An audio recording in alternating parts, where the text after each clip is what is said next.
Hello बच्चों, hello parents. और आज हम लोग पढ़ेंगे एनसीईआरटी क्लास 4 की हिंदी बुक रिमझिम का चैप्टर 13 हुदहुद। चलिए पढ़ते हैं। हुदहुद को कलगी कैसे मिली।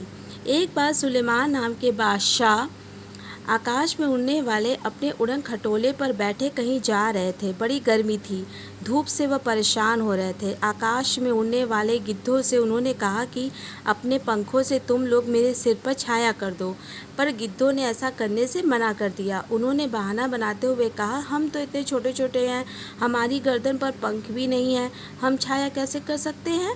सुलेमान आगे बढ़ गए। कुछ दूर जाने पर उनकी भेंट हुदहुदों के मुखिया से हुई।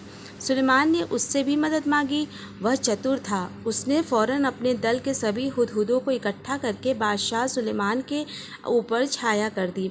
सुलेमान बोले, मैंने गिद्धों से भी मदद मांगी थी, वे मेरी मदद कर सकते थे, पर उन्होंने मेरी मदद नहीं की। तुम गिद्धों से छोटे तो हो, पर चतुर अधिक हो। तुम सबने मिलकर मेरी सहायता की है। मैं तुमसे बहुत प्रसन्न हूँ। मैं तुम्हारी कोई इच्छा पूरी करूंगा। बताओ, तुम्हारी क्या इच्छा है। मुखिया ने कहा, महाराज, मैं अपने सभी साथियों से सलाह करने के बाद अपनी इच्छा बताऊंगा।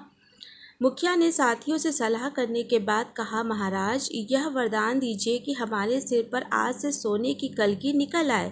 बादशाह हंसे और बोले, मुखिया, इसका फल क्या होगा, यह तुमने सोच लिया है। मुखिया बोला, हाँ महाराज, मैंने खूब परामर्श करके यह वर मांगा है। सुलेमान ने प्रार्थना स्वीकार कर ली।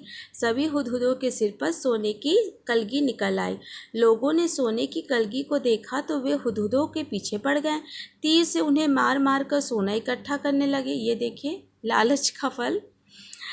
हुदहुदों का वंश समाप्त होने पर आ गया। तब मुखिया घबराकर बादशाह सुलेमान के पास पहुंचा और बोला, इस सोने की कलगी के कारण तो हमारा वंश ही समाप्त हो जाएगा।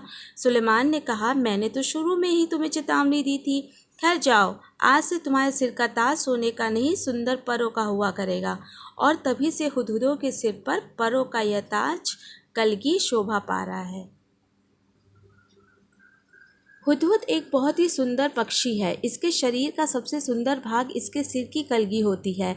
वैसे तो यह इसे समेटे रहता है, पर जैसे ही किसी तरह की आवाज़ होती है, यह चौकन्ना होकर परों को फैला लेता है।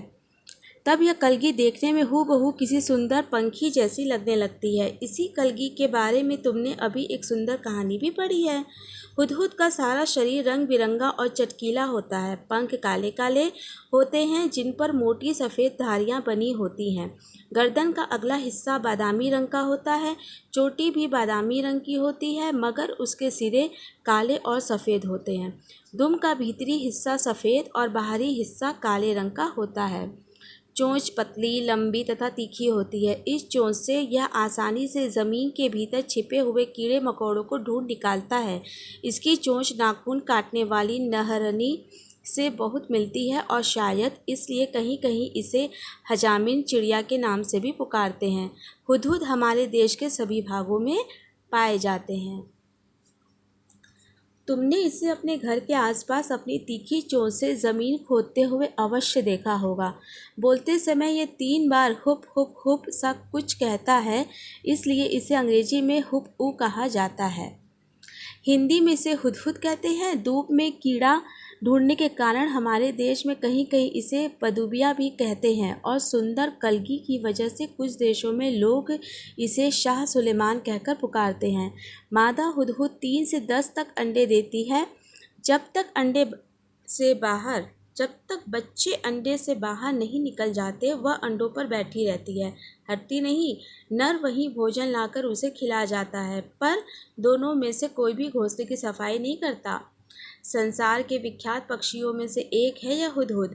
यह अपनी सुंदरता के लिए तो मशहूर है, पर इसे पालतू नहीं बनाया जा सकता और न ही इसकी बोली में मिठास है। बच्चों, ये है हुदहुद की फोटो। है ना बहुत ही सुंदर पक्षी।